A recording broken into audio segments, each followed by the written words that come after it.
Do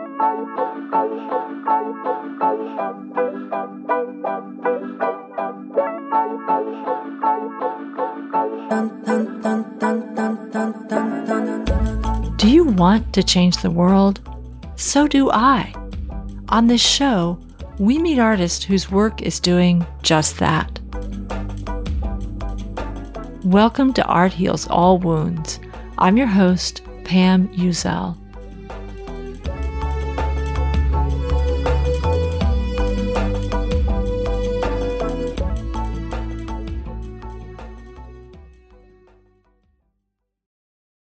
There's a picture of my guest today, taken in October of 2017. Surrounded by a group of people, she's sitting on a bale of hay. She's wearing cutoff shorts, a Johnny Cash t-shirt, and holding a tall boy with both hands that you can just imagine is ice cold. Her boots and bandana are so cute, but what you notice most about this picture is her smile. A smile that says, there's no other place she'd rather be in the world. After taking this picture, Ashley Hoff decided to post it to Instagram. She typed in the caption, "Just me, living my best life." But she wouldn't get a chance to upload that post. Welcome back to Route 91 Harvest Fest. Are we ready to party? On October 1st, 2017, the United States experienced its largest mass shooting to date. As 22,000 people gathered for the Route 91 Harvest Country Music Festival in Las Vegas, a gunman opened fire on the crowd from an upper floor window of a nearby casino. For 11 minutes, he fired round after round into the terrified crowd, plunging Ashley and the other audience members into terror and chaos. By the time it was all over, 58 people had been killed and over 800 injured. In the months after the shooting, Ashley Hoff, a longtime media producer, felt troubled by the scant media coverage of this horrific event. She decided that she needed to tell the story as she and so many other survivors remembered it, of people acting with courage and kindness under horrifying circumstances. The result is a 4-part documentary called 11 Minutes.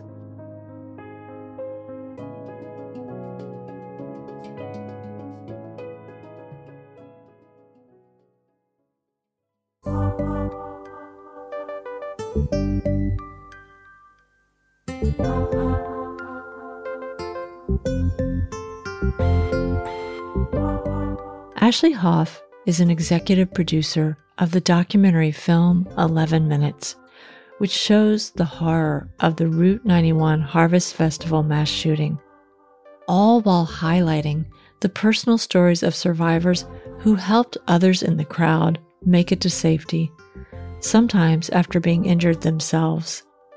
If not for the actions of these men and women, there would quite possibly be an even higher death count. And this is the aspect of that night that Ashley wanted people to know about.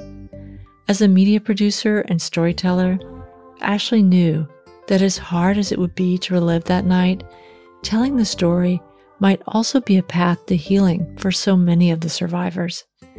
And it might change the hearts and minds of other viewers. Directed by Jeff Zimbalist, 11 Minutes is currently streaming on Paramount Plus. Ashley is one of 3 executive producers of the film. Besides Ashley's experience in creating nonfiction work, it was important to have another survivor on the production, someone who really got what the interviewed subjects went through. Hi, Ashley. Thank you so much for being on this episode of Art Heals All Wounds. Can you start by telling us who you are and what you do? Absolutely. My name is Ashley Hoff, and I am the Senior Vice President of Development at Center Drive Media. I work to develop unscripted and documentary stories, and most recently, I am one of the executive producers on the documentary series now airing on Paramount Plus called 11 Minutes.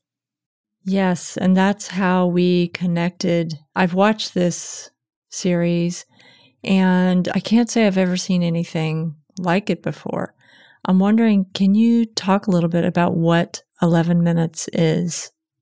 Absolutely. 11 Minutes is the story of the Route 91 Harvest Festival mass shooting in Las Vegas, Nevada. It occurred on October 1st of 2017.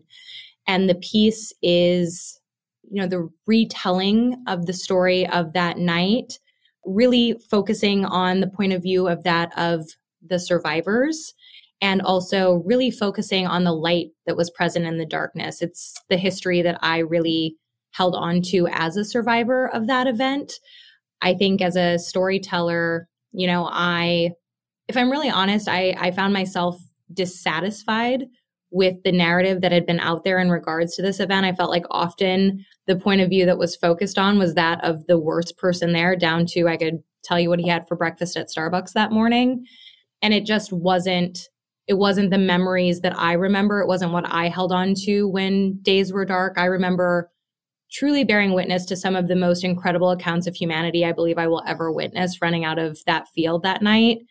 And to me, as this 5-year anniversary approached, it's really what I wanted the world to know about and focus on, not his story or why he did what he did, for a multitude of reasons, but also as we have gotten into some of these events over the course of time, as they do continue to happen, we find ourselves time after time seeing people who want to be remembered for things like this, or who want their name put out there for doing this, or they want to become social media famous. And that isn't something that we wanted to promote through this. We really wanted to create a viewpoint for the world into what it meant to be a part of an event like this, so that they could empathize and be there for people who had gone through something like this. And hopefully so that through these narratives and through walking in the shoes of these individuals, they might find their hearts in a place to change. I don't want to speak for the whole world, but I feel like I can speak for a good majority that would say we don't want to keep seeing these headlines day after day, week after week. I do think love and empathy really have a profound power, and I think they really are a catalyst for change. And so we hoped that, through being a part of something like this, being immersed in it, yes, it's hard to watch, but it was hard to live. I know for me, I was honestly very naive prior to being a part of this event. I think I saw these headlines and I thought that's stuff that happens to people on the news. And it was scary and it was sad. And I prayed for those people. But did I realistically think that would be a part of my story? I don't think I did. And it's important for folks to know that no one is exempt. And it's not just the responsibility of the 22,000 people's lives who were touched to hold this memory. It's important for all of us to be aware and to understand. So like I said, it can create conversation. It can hopefully create change. Right, right. And I think you bring up such a good point, because I feel the same way. I feel horrified when I see stories of mass shootings, but I don't walk around my day thinking that I might ever be in one. And you bring up this idea of being naive, and you're certainly not alone. You're certainly not alone. I think one of the powerful ideas behind this film and messages that it gives is that you don't know, it absolutely could happen wherever you go. And we've seen that in our country, that there is no sacred space where this sort of mass shooting couldn't happen. You have an amazing group of survivors who you have telling their stories and narrating what this night was like for them. And I'm wondering, how did you choose who would be the narrators of this film? I think I could probably speak for the whole team when we say this. It was the hardest, I bet at this point over the past 4+ years, I've talked to and heard from between 500 and 1,000 survivors. And every single person who was there that night has an incredible story, one of resiliency, bravery, and the hardest thing is we didn't have infinite time to tell them all. And so when we were looking for how we were going to represent the story, we were looking for folks whose stories had connectivity, who did really sort of showcase that underline that we were looking for, to show the light and the darkness, the connections made, sort of the notion of everyday people who stepped into these roles as heroes. And we looked also to represent different areas. We interview everyone from survivors to performers to first responders, the Las Vegas Metro PD, the SWAT team that was up on the 32nd floor of the Mandalay Bay, hospital staff at Sunrise Hospital, the EMT service that was on site, community ambulance.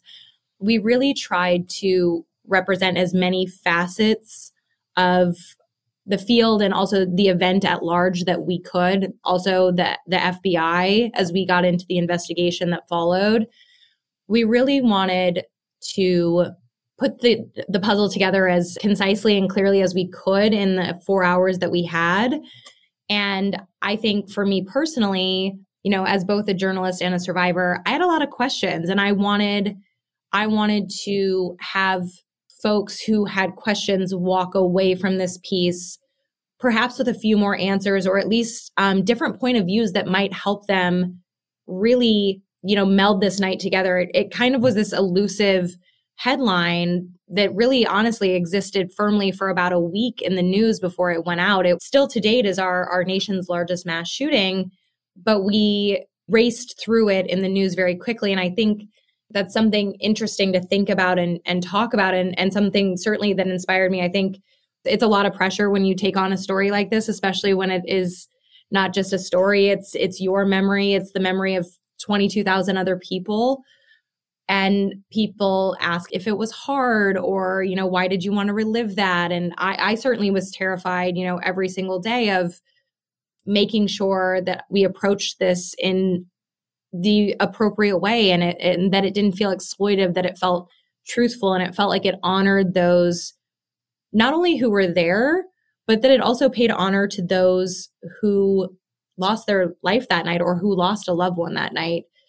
You go through something like this and your life is changed forever. And that's not just an emotional fact. That's a proven fact with trauma. It alters your DNA. And so if we never take the time to really step inside of the story, to not turn away from it, and to really let it wash over us and change our hearts, how do we ever expect these headlines to change? And so I think it's crucial. And it's why now looking back, I am proud of the immersive fashion that we chose to tell the story, because I do think it is powerfully effective in that way. And it also is deeply reflective of how absolutely terrifying it was to be a part of.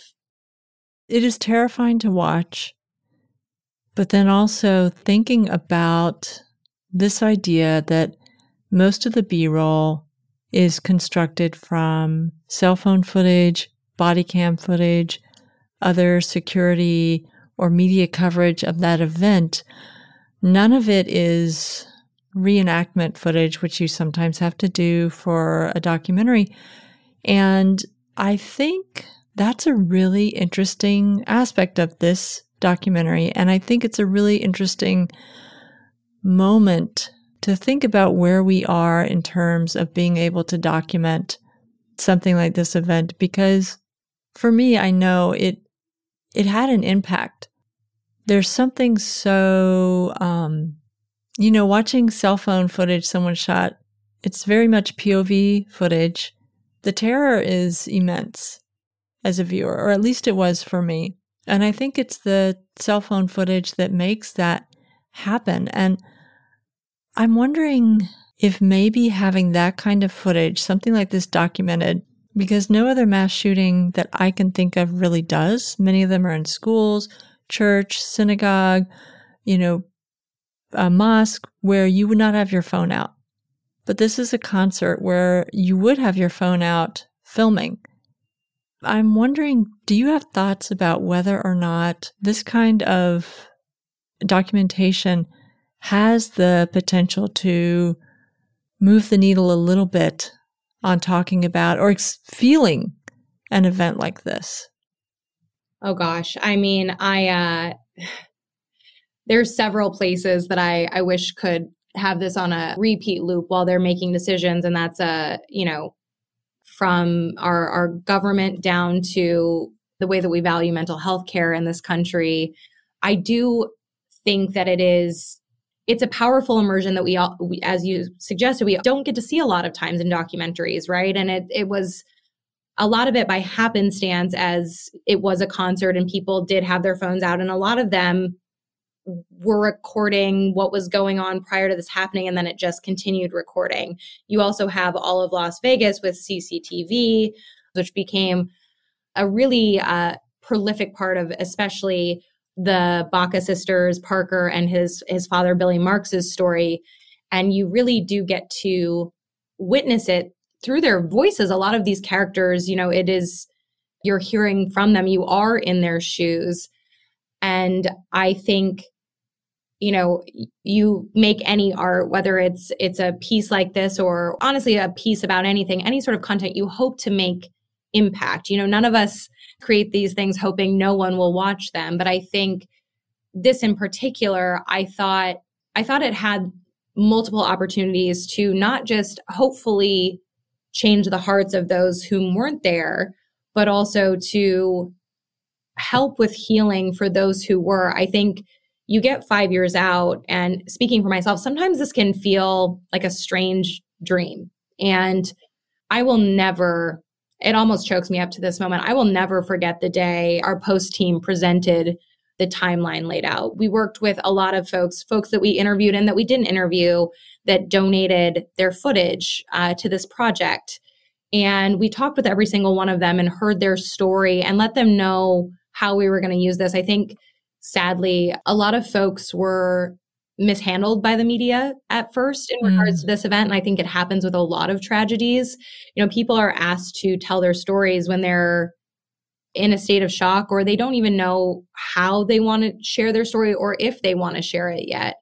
And it was really important and crucial to us to, that they were not only giving us consent to share their story, but someone was on set who could say, hey, I know a little bit about what you went through. I don't know everything, but I'm here to support you. And if you need a break, we'll take a break. If, I always said, on set, if I felt vulnerable, I cried. I cried when I wanted to cry and smiled when I wanted to smile. And I think it gave permission to other folks to do the same. We got some really beautiful, vulnerable interviews because of that. But it was crucial to me that those folks had a safe space. And even if someone was simply giving us their footage, we wanted them to know how it was going to be used, where it was going to be used. We got their permission to use it. You mentioned not having any recreations. And the truth is there is a couple moments actually. And I think we were able to do it in a way that it didn't take you out of the story. But in our third episode, when we were with some of our folks as they are in the hospital, obviously because of HIPAA laws, right? There's right. Some things that we couldn't show or didn't have access to.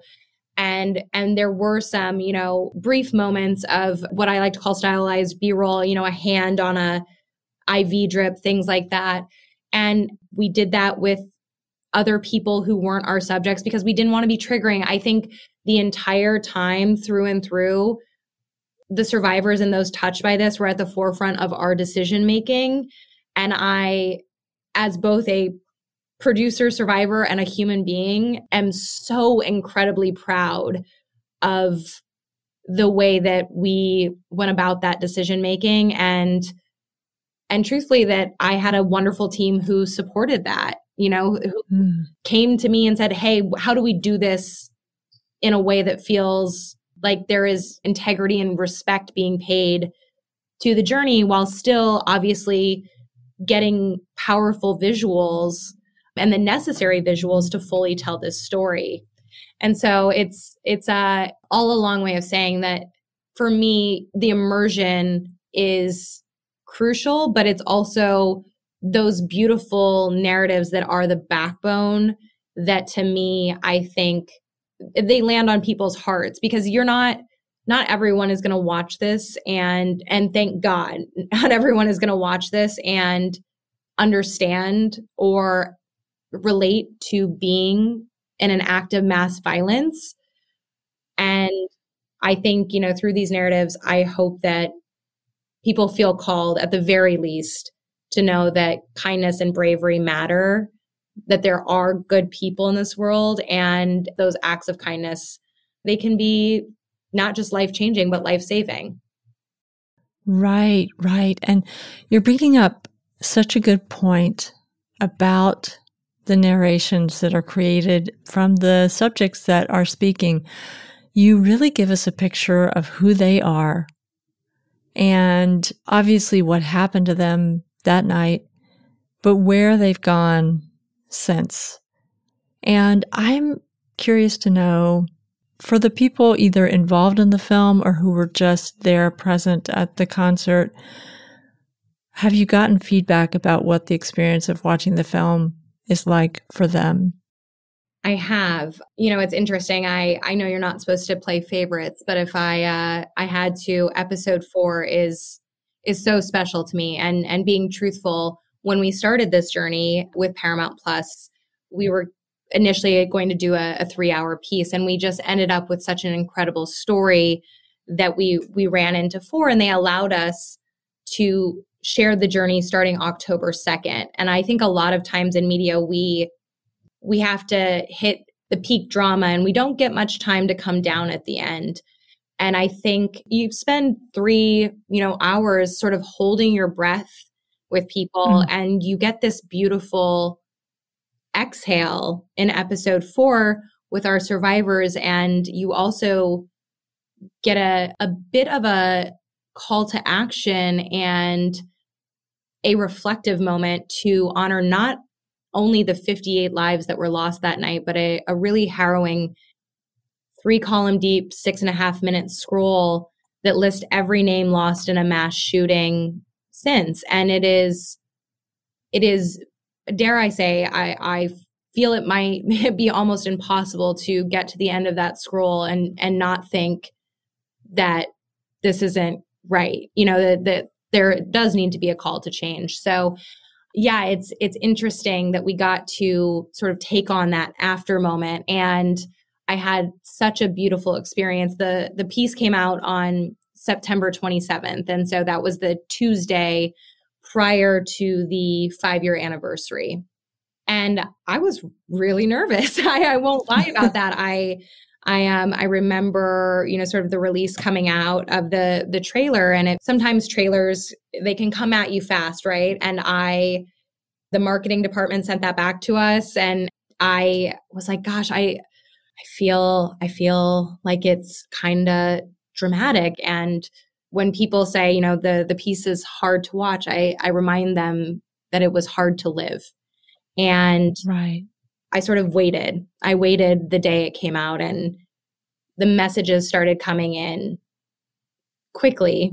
And it was a lot of thank yous. And it, I did anticipate that perhaps, people would have some negative feelings. And I do want to say out loud that my stance is that this is not a piece for everybody right now. There are going to be people who want to watch this. There are going to be hearts that are changed by it.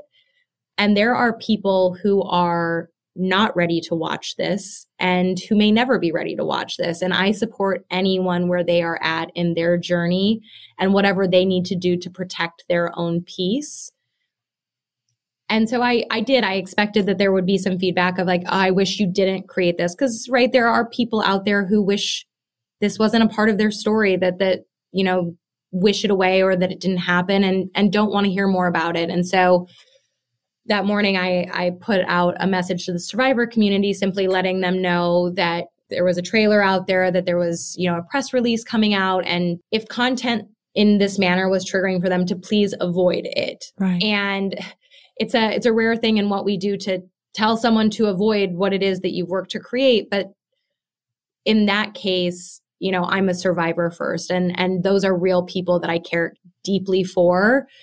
And truthfully, although I'm happy that it is touching the lives of others, it really was them who I wanted to do proud in this scenario, that I wanted them to feel good about the way that their story was recorded in history. I chose to be a part of the storytelling team, but this is not just my memory and it is not just my story, nor is it just the story of the folks who are representing the piece. And so when messages started rolling in saying that people felt seen, that the night that they'll never forget now feels remembered, that this has helped them with healing, it really took me back. And then I got the supreme absolute privilege to go to Las Vegas for the 5-year anniversary. There was an incredible group called the Country Strong Project that put on a festival, a country music festival, albeit it seems absolutely nuts when I say it,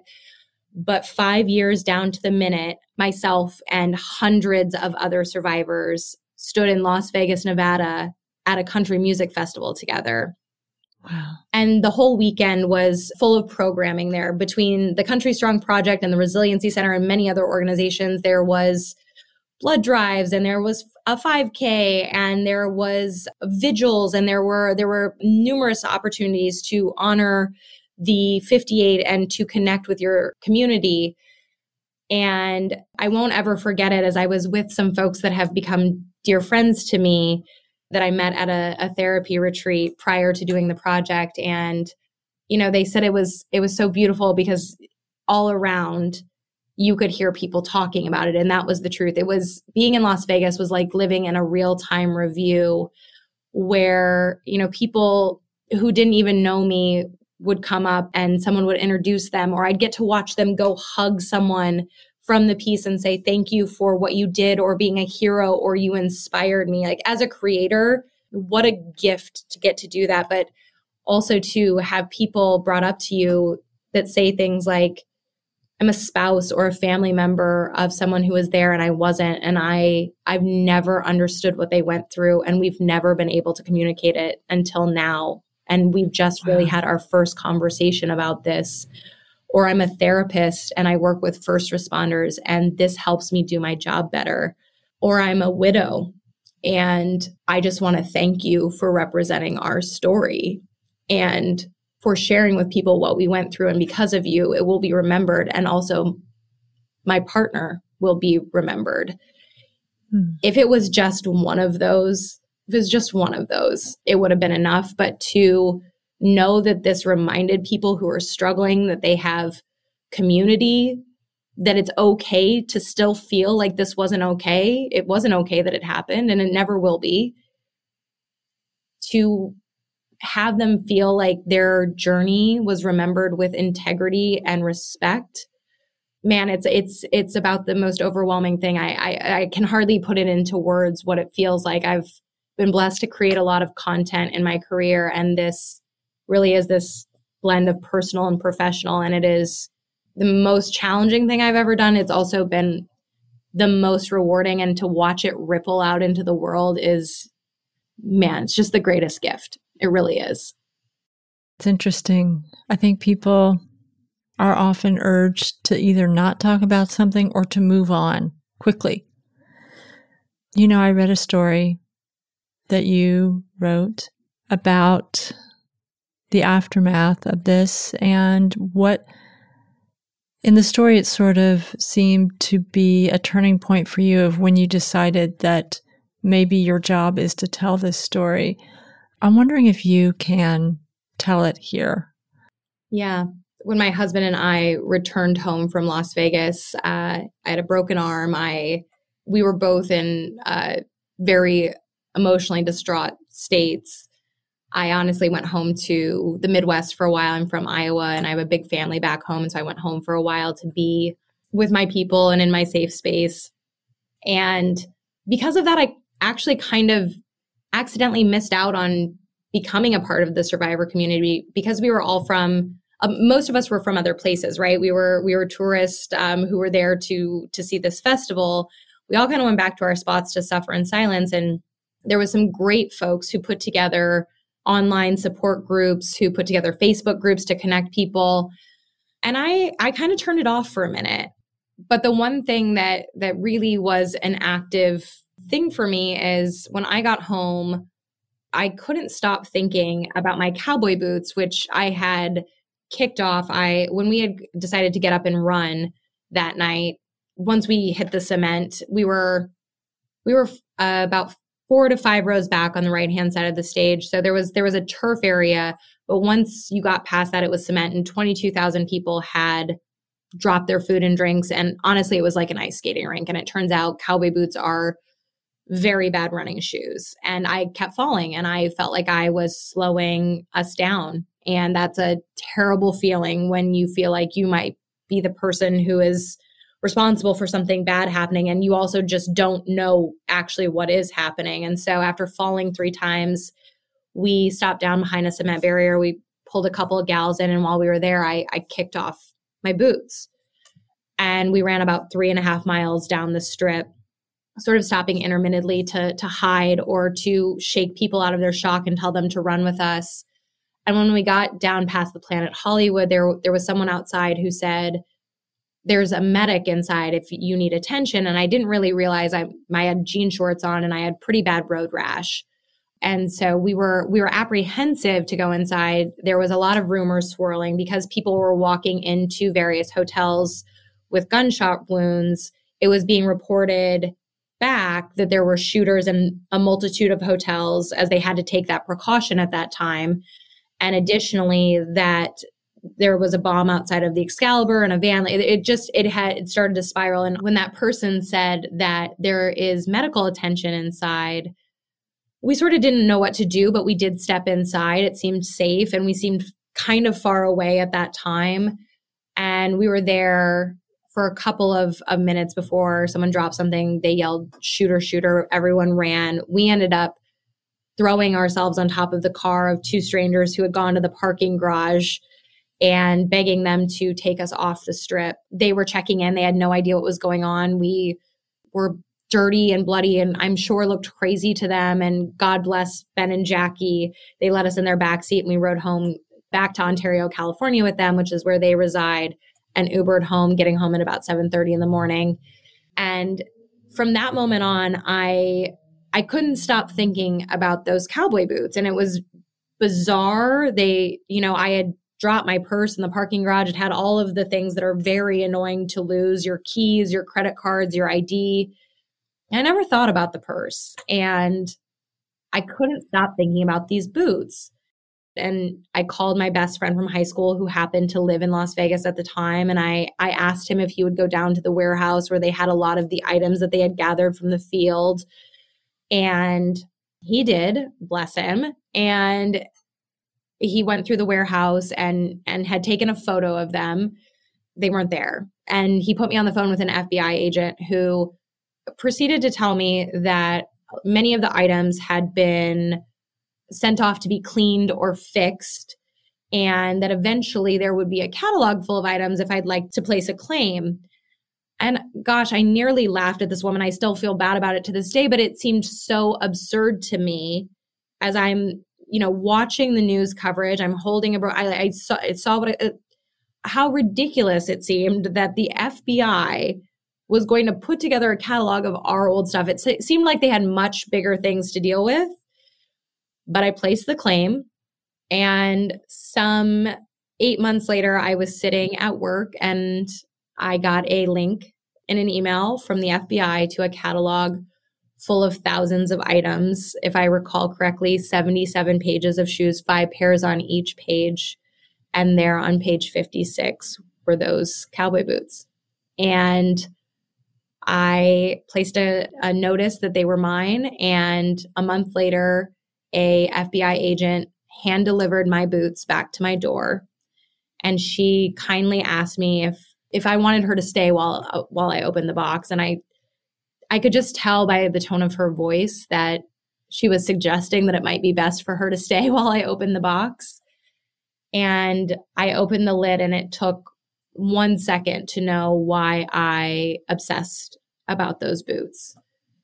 They were the last piece of me that was in the field that night, and they got to come home, and they were certainly responsible for my arm being broken, but they were truly responsible for my life-saving miracle. The only thing that separated any of us that night was inches on the ground and the way that our bodies were. And so perhaps if I wouldn't have fallen those times, I would have been in a different position, or my husband might have, or we might not have come in contact with the people that we did, and their outcome may have been different.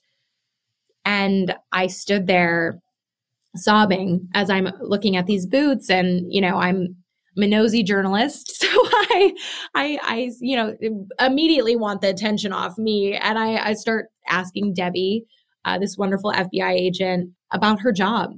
How do you get this job? And why would you sign up for it? I know you get to have days like this where you are returning something to someone who is crying happy tears, but I am also not so naive to know that you also don't return items to people whom's people didn't come home that night.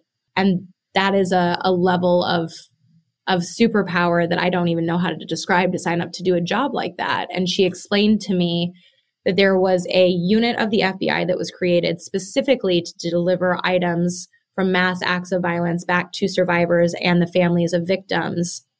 And I thought in my head, I'm so happy this exists, and I'm so simultaneously mad that it has to. But how incredible is it that this organization that is oftentimes in media sort of depicted as cold and mechanic or very serious, that they had the wherewithal to understand that in the blink of an eye, these items went from ordinary to extraordinary, and that they became someone's flag of survival. They became someone's closure. They maybe became someone's last something of their someone, and they mattered so much. Right. And it was this prolific moment where I was looking at these boots, and it all changed for me. And I remember, thanking Debbie and going back in the house, and I found myself back in that catalog. And as I looked at those items, they weren't just items anymore. They were the start of an incredible human being's story. They were representative of someone's journey from that night. And I looked at all of those pieces, and I thought, man, there is so much that's gone on untold here, and so much that inspires me. It's the first time I had ever really felt like anyone else in the world knew a little bit about what I felt like. And I knew if I felt like that perhaps there were other people out there who felt like that, and that needed to know that there was other people who understood a little bit about what they were going through or what they went through. And I felt it's almost an itch as a storyteller. And it's that churn in your stomach that feels somewhere between butterflies and like you want to throw up, and you just know, you feel the pressing on your heart, and you just know it's a story that needs to be told. And I felt like at that moment I could do it, that perhaps, I'm a person who looks for reason in the unreasonable, that perhaps the reason my feet were on that field that night is because I was a storyteller, and I could tell the history that I remembered, the history that inspired me, the stories of the people who inspired me, and perhaps they could, in fact, inspire others. I think as media, we get this privilege, right? We get to write history. We are the only people, in fact, with the power to rewrite it. And I felt that call that day, and I didn't know exactly what it would be. And it was years of development and connecting and making relationships with the team that worked on this project to getting to the place that became 11 minutes. But that was the initial moment it started. And yeah, it's to look back on it and to know that the tagline of the piece that started there, the light that was in the darkness that night, the piece itself changed and evolved over the course of time, and the way that we told the story evolved, but that always stayed. And I thought that was really profound and beautiful. And wow. Well, Ashley, tell us where people can find this film to watch it? Absolutely. So 11 Minutes is available on Paramount Plus, and it's a 4-part series. All 4 episodes are available now on that streaming service.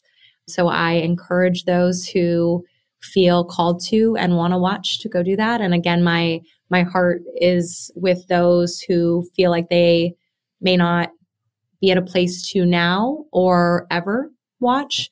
But for those who do, I hope that you leave truly knowing that there is goodness in the world. And I always said in making this, if it inspired one person to be kinder, people ask all day long, what can we do to change things, to make the headlines stop? And I think there's a lot of big ideas out there that definitely do need attention. Conversations around gun control or mental health care. And I think for people, sometimes those feel like really big things. And how do I help with them? But the truth is, every single one of us has a great power and the ability to create change right now. And that is to be a kinder neighbor. I believe that people who feel loved and seen do not commit mass acts of violence.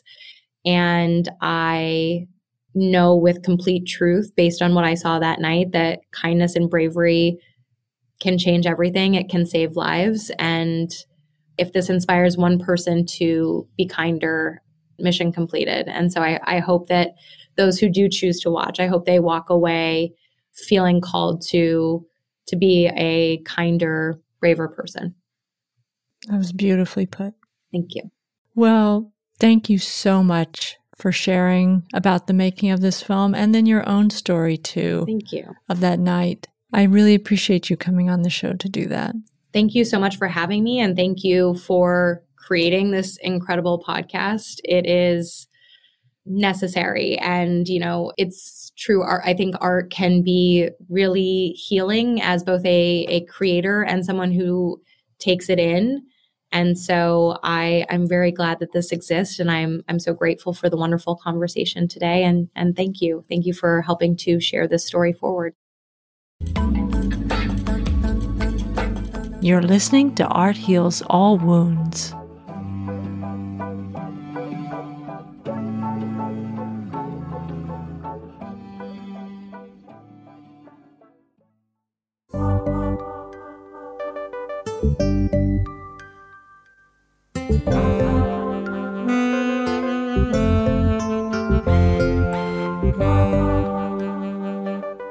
I feel really humbled by Ashley's bravery in making this documentary and the generosity of all of the survivors who participate in it to share their story.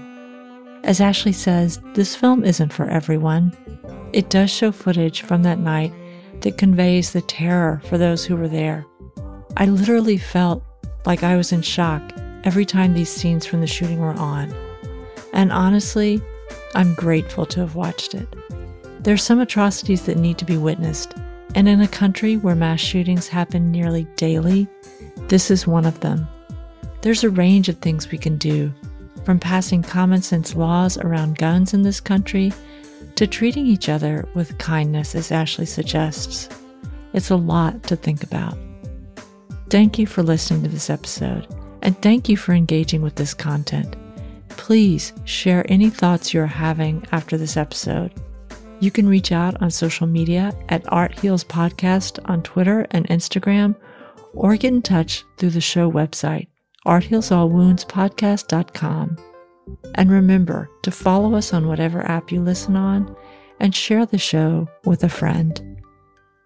The music you've heard in this podcast is by Ketsa and Lobo Loco. In the intro, you also heard an excerpt from the trailer to 11 Minutes, used with permission from Ashley Hoff.